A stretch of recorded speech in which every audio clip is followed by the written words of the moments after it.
যে পেনাল্টিটার কথা আমরা বলছিলাম যে ওই পেনাল্টিটা আমাদের চোখে মাঠের বাইরে থেকে আমরা যারা দেখেছি একেবারে মনে হচ্ছিল মানে নিশ্চিত পেনাল্টি আর কি। এবং পরেও আমরা দেখেছি যে এটা নিয়ে প্রচুর আলোচনা হচ্ছে। আপনারা এই যে একদম নিশ্চিত পেনাল্টিটা আপনাদেরকে দিল না, আমরা আজকেও আপনার কাছ থেকে আমরা জেনেছি যে আপনারা এই বিষয়ে হয়তো এফসির কাছে লিখিত আবেদনও করবেন। পরবর্তীতে আপনাদের একটা বোর্ড মিটিংও হওয়ার কথা ছিল, সেখানে আসলে আপনাদের কি সিদ্ধান্ত হয়েছে বা আপনারা কি ভাবছেন? আসলে নানা জায়গায় নানা রকম কথা হচ্ছে। আমিও বলেছি যে এটা তো আসলে সিদ্ধান্তটা একটা ম্যাচের ব্যাপারে সিদ্ধান্ত আমরা বলতে পারি মাঠে যখন উপস্থিত থাকে ম্যাচ কমিশনার, তাকে আমাদের কমপ্লেনগুলো তুলে ধরি যে আমাদের এই কমপ্লেনগুলো আছে, এই প্রোটেস্টগুলো আমরা করতেছি। প্রোটেস্ট যখন করা হয় এফসি বা এখানে অনেক রকম নিয়মের মধ্যে দিয়ে যেতে হয়। সে নিয়মটা তো আমি বললে হবে না, এটার পরে আমাদের যে টিম ম্যানেজমেন্ট আছে তাদের মাধ্যমে এটা যেতে হবে। এটা আমি তো বললে করতে পারবো না, এটা তো ম্যানেজমেন্টের যেয়ে ওখান থেকে সিদ্ধান্ত নিয়ে যেতে হবে। কারণ আপনি যদি মনে করেন রেফারির এই রেজাল্টটা তো আর ফিরে পাবো না আমরা। রেফারিদের ব্যাপারটা কিন্তু ফিফা এফসির যেটাই রুলস থাকুক, যে না হলে কিন্তু সেই আমাদের তো সবারই মনে আছে যে ম্যারাডোনার যে হাত দিয়ে গোল করাটা, তাহলে ফিরে আসতো। আমরা এই রেজাল্ট ফিরে পাবো না। হয়তো কমপ্লেনের এটা যেহেতু ম্যাচ কমিশনার বলছে যে আমি যেগুলো অনেকগুলো পয়েন্ট আউট আছে আমি করছি, আমার দিক দিয়ে অনেকগুলো আমার কাছে লেগেছে, এখন ওর অন গুড ফেইথ তার উপরে যে সে হয়তো রিপোর্টটা সেরকম দিবে বা কি করবে সেই জানে। কিন্তু আপনারা যেটি বলছিলেন যে আপনারা লিখিত আবেদন হয়তো করতে পারেন, মানে আপনারা সেটা হলো সিদ্ধান্তটা হলো আমাদের বোর্ডের। বোর্ড যদি সিদ্ধান্ত মনে করে যে লিখিত আকার যাবে, লিখিত গেলে অনেকগুলো প্রসেস আছে, সেই প্রসেসগুলোর মধ্যে হলো যে কিছু ফি আছে, সেটা $500 থেকে $5,000 পর্যন্ত আছে। এই টাকা ব্যয় করে আমরা কি সেখানে যাব কি না, করবো কিনা, এটা তো আমার সিদ্ধান্ত হবে না, এটা তো বোর্ডের সিদ্ধান্ত নিতে হবে যে সে প্রোটেস্টটা করবো। প্রোটেস্টটা করে যেহেতু কতটুকু ফল পাবো, রেফারি যদি 5 ম্যাচ সাসপেন্ড হয় বা 5 মাস খেলার বাইরে থাকে, এটা তো আমাদের কি লাভ? আমাদের তো লাভ নেই, রাইট? সেটাই বলতেছি। কিন্তু তারপরে এখান থেকে একটা মোরাল ব্যাপারও আছে। আবার আমরা যে এই যে আমরা সাফার করতেছি, আমরা সাফার করছি, সো আমাদের টিম সাফার করছে, আমাদের সঙ্গে এভাবে যেন পরবর্তীতে আর না হয়, তার সেটার একটা প্রিকশনারি একটা স্টেপও হতে পারে সেটি। না, সেটা আমাদের আসলে আমাদের যখন বিএফএফ এর যদি কখন মিটিংয়ে যখন তারা যাচ্ছে, ফিফা এফসির কনফারেন্সগুলোতে যায়, তখন অ্যাটেন্ড করে, তখন এগুলো কথা বলা হয় যে আমরা অনেক সময় রেফারির মাধ্যমে এরকম আমরা সাফার হচ্ছি। তো এইটুকুই বলা হয়, কিন্তু এটা সব দেশেই রেফারির এই বিতর্ক তো আমাদের শুধু একার না। আপনি এটার প্রথার জন্য ভার এসেছে, ভার আসার পরেও ভারের বিপক্ষেও কথাবার্তা আছে। হ্যাঁ, তো এগুলো এটা থাকবে, এটা ফুটবল, এটার ফুটবলের মধ্যে এটাকে আপনার মেনে এই অবজেক্টিভের সাথে সাথে আপনার এগিয়ে যেতে হবে। আপনার খেলা আপনাকে ম্যাচ জিততে হবে, ম্যাচ জিতার জন্য আপনার যা যা করণীয় সেটা করতে হবে। আচ্ছা আমির ভাই, আমরা এর আগে দেখছিলাম যে এই পেনাল্টিটার মুহূর্তটার আগের মুহূর্তে আপনিও বলছিলেন, আমরাও দেখছিলাম যে আপনারা প্লেয়ার সাবস্টিটিউট করবেন, কিন্তু অনেক সময় ক্ষেপণ হচ্ছিল, আপনিও ক্ষেপে যাচ্ছিলেন দেখলাম, হামজা চৌধুরীও দেখলাম বেশ ক্ষেপে যাচ্ছিল ওই সময়টাতে, খুব রাগ প্রকাশ করছিল। ওই সময়টা আসলে কি ঘটছিল? মানে এত সময় তো লাগার কথা না এটা প্লেয়ার বদলি করতে। আসলে এখন তো যে খেলাগুলো আছে, খেলাগুলো আমরা ইচ্ছা করলেই টিভিতে আবার দেখতে পারি কি ঘটনা ঘটেছিল। জি। এবং এটা সম্ভবত তখন আমি দেখেছিলাম 74 মিনিট সামথিং, জি, যখন আমরা প্লেয়ার চেঞ্জ করতে যাই। ঠিক আমরা যখন গোল করি, গোল করার আগে একটা চিন্তা করে কোচ যে আমি এর বদলে একে নামাবো। তো আমরা উইন্ডোটা আমাদের হাতে ছিল 2টা উইন্ডো, আমাদের হাতে ছিল 3টা প্লেয়ার। তো আমরা তো একটা উইন্ডোতে আমাদের 2টা প্লেয়ারকে আমাদের নামাতে হবে, আমরা সেটা মাথায় রেখেছিলাম। আর একটা হাতে রাখবো অপশনাল, যদি লাস্টে আপনারা দেখেছেন লাস্ট ভুটান ম্যাচে আমরা লাস্ট 9 মিনিটস মানে ইঞ্জুরি টাইম সহ আমরা 10 জন নিয়ে খেলেছিলাম। জি, ওখানে যেহেতু প্র্যাকটিস ফ্রেন্ডলি ম্যাচ ছিল, সেখানে আমরা ওই 6টা সাবস্টিটিউট পাওয়ার ছিল। সেই 6টা সাবস্টিটিউটের মধ্যেও 6টাকে ইউজ করার পরেও আমরা 9 মিনিট 10 জন খেলেছিলাম। এবং সেখানে ভুটান কিন্তু 2টা তারা গোলের চান্সও ক্রিয়েট করে ফেলেছিল। তো সেটা আমাদের মাথায় ছিল যে আমরা ওই সময়টা করব, যে একটা হাতে রাখবো যে কোনো অ্যাক্সিডেন্টের সময়। তো আমরা যখন হাফ টাইমের সময় আমরা একটা চেঞ্জিং আনি, কাজেমের বদলে ইমনকে নামানো হয়। তো আমাদের উইন্ডোগুলো আমরা মানে সেফ থাকে, 3টা উইন্ডো আমাদের হাতে থাকে এবং আমাদের 4টা প্লেয়ার আমাদের থাকে। জি। তো সেই এতে আমরা খেলা আসার পরে যেহেতু 1 গোলে আমরা ডাউন ছিলাম, এবং 1 গোলে যা ডাউনের পর আমরা চিন্তা করতেছিলাম, তখন দেখলাম যে আমরা 2 গোল খেয়ে গেছি। তখন একটা প্লেয়ার চেঞ্জ হয়, ফাহমিদুলের জায়গায় আমাদের ফাইম যায়। ফাইন আসে, জি। তো ফাইম আসার পরে তাহলে আমাদের থাকলো 2টা উইন্ডো, 3টা প্লেয়ার। তো সেইটা আমরা যখন 2টা প্লেয়ার নিয়ে যখন দেখলাম যে আমরা গোল একটা শোধ করেছি, এখন একটা আছে, তো কোচ তখন প্লেয়ারটা চেঞ্জের জন্য বললো যে যেই কোচ প্লেয়ারটাকে পাঠিয়েছিলাম ওর জায়গায় ওকে চেঞ্জ না করে এই 2জনই যাবে, কিন্তু ওর জায়গায় মানে সাদের জায়গায় যাবে হলো আলামিন। আহাদ তপু। আচ্ছা, মানে প্লেয়ার রোটেশন হবে ওখানে মাঠে। প্লেয়ার ছিল সাদকে আমরা চেঞ্জিংয়ে আনতেছিলাম, তো সাদকে না এনে আহাদ তপুকে আনতে হবে।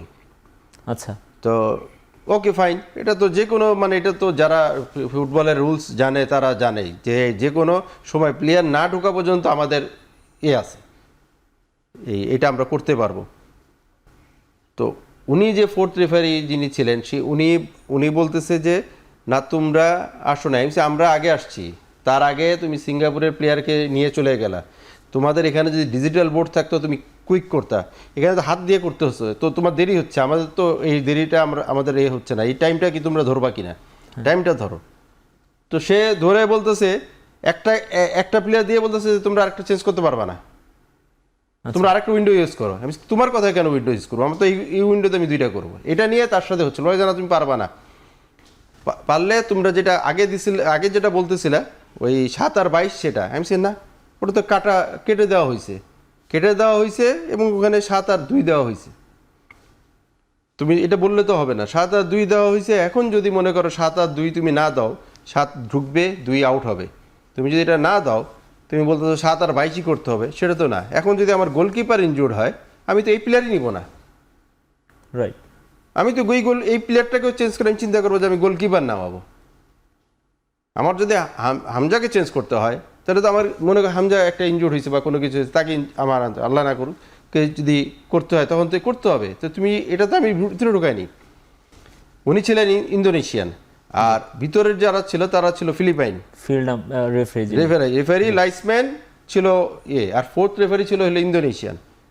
তো যখন 4th রেফারি বলতেছে, আপনারা ছবি দেখতেছেন যে আপনারা যখন মেন রেফারিটা আসলো ফিলিপাইনের, যখন আমরা বললাম যে আমরা এটা বলতেছি, সে আমাদেরকে আইন দেখাচ্ছে, এটা তো আইন হইতে পারে না, সেখানে আমি বলছি এখানে কিন্তু অলরেডি 2 মিনিটের কাছাকাছি হয়ে গেছে, তুমি কি এই 2 মিনিট কিন্তু তুমি কাউন্ট করো, 2 মিনিট পর অ্যাড করে দিতে হবে, তোমাকে অ্যাড করে দিতে হবে, 2 মিনিট তোমাকে অ্যাড করে দিতে হবে। এটা নিয়েই আমাদের হচ্ছিল। ও বলতেছে না তুমি আপনি যদি দেখবেন যে সে মিস্টেকটা সে পর্যন্তই রাখছে, সে কিন্তু 7 আর 2 করে না, সে কিন্তু আবার প্লেয়ার উঠেছে 7 আর 22, রাইট, 7 আর 22ই উঠেছে, কিন্তু প্লেয়ার ঢুকছে 7 এর সাথে 2 মানে 2 আউট হয়েছে, কিন্তু সে কিন্তু বোর্ডটা উঠাইছে 7 আর 22, মানে সাদের উঠাইছিল। হ্যাঁ, কিন্তু 7 তো মাঠেই আছে, হ্যাঁ। ও যে মিস্টেকটা করতেছে ইন্টেনশনালি, সেটাতে কিন্তু ওখানেই প্রকাশ পাইছে। কিন্তু মানে রেফারি ম্যাচ আমি বুঝতেছি আমি কি হচ্ছে, তুমি বুঝছি, তুমি থাকো। তো এই জিনিসগুলো আসলে যারা সামনে থাকে তারা মানে মাঠের যারা আছে তারা তো বুঝে। এখন এই জিনিসগুলি পরবর্তীতে এটা নিয়ে আপনারা রিঅ্যাক্ট করেছেন কিনা, বা এই সব বিষয় নিয়ে নিশ্চয়ই আলাপ হয়েছে? হ্যাঁ, এটা সবগুলি ম্যাচ কমিশনারকে জানানো হয়েছে যে এইগুলো আমরা এই জিনিসগুলোর জন্য কেন সে এরকম করলো। আমার ভাই, এরকম কি কোনো সুযোগ আছে, ধরেন ম্যাচের পরপরই আপনারা রেফারির সঙ্গে কথা বললেন এইসব ইস্যুতে, এরকম কি সুযোগ থাকে?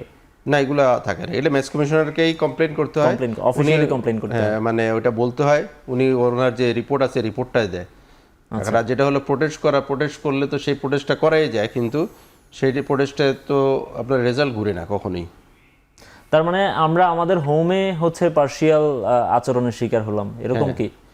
সেটা তো আছেই, সেই পার্শিয়াল আচরণ। আপনি এখানে দেখতেছেন যে 7 মিনিট কিন্তু সংযোজন করা, জি, হ্যাঁ, কিন্তু রেফারি কিন্তু খেলিয়েছে 101 মিনিট, 10 মিনিটের মতো পরে এক্সট্রা করা হয়েছিল। জি, হ্যাঁ, এই যেটা এখন যেটা দেখতেছেন এটা পেনাল্টি। আমাদের চোখে আমরা ততক্ষণ বুঝি নাই, পরে কিন্তু একদম স্পষ্ট দেখা গেছে যেটা পেনাল্টি হয়েছে, এবং এই বলটা কিন্তু ফাইমের পায়ে লেগে গেছে, ওদের পায়ে লাগে না, কিন্তু রেফারি কিন্তু দিছে কর্নার। রাইট, রেফারি বলতেছে কর্নার হয়েছে। জি, ওদের পায়ে বলই লাগে না, ফাউল করছে সরাসরি। সে যেহেতু একটা মানে অন্যায় করছে, সে অন্যায়কে ঢাকার জন্য সে কি বলছে, আমি কর্নার দিয়ে দিই, পেনাল্টি দিইনি, সে কর্নার দিই। এগুলো হলো মানে আমাদের মনকে নিজের শান্তি দেওয়া। আচ্ছা, এটা এটা এটা কেন করলো, মানে আমাদের এগেনস্টে কেন গেল এই ডিসিশনগুলা? কেন গেল এটা তো আসলে ওনারাই ভালো বলতে পারবে, কিন্তু মানে আমাদের কাছে লেগেছে যে সব এক একটা জায়গায় মানে এক এক রকমই চলে, টানের থাকে। ফিলিপাইন, সিঙ্গাপুর, ভিয়েতনাম, এদের এই বেসটা, থাইল্যান্ড, এরা এদেরকে টানে অলওয়েজ। এটা এর আগেও হয়েছে এরকম যে আমরা এইটাই প্রথম না, এরকম টানে সব জায়গায়, এরকম টানাটানি করে। কিন্তু এখান থেকে বেরিয়ে আসতে হলে কিন্তু আমাদেরও যখন এখন ইংলিশ লিগে খেলা প্লেয়ার আমাদের মধ্যে ইন করছে, আমাদেরও মেন্টালিটিও আমাদের আপ হতে হবে। কারণ আমাদের এখন যারা দর্শক এবং ফুটবল যারা এখন বুঝে, তারা অনেক ভালো বুঝে, এবং তারা কিন্তু কম্পেয়ার করতে যায় কিন্তু সমস্ত লা লিগা, প্রিমিয়ার লিগ, সেগুলোকে নিয়ে আমাদের দেশে কম্পেয়ার করে।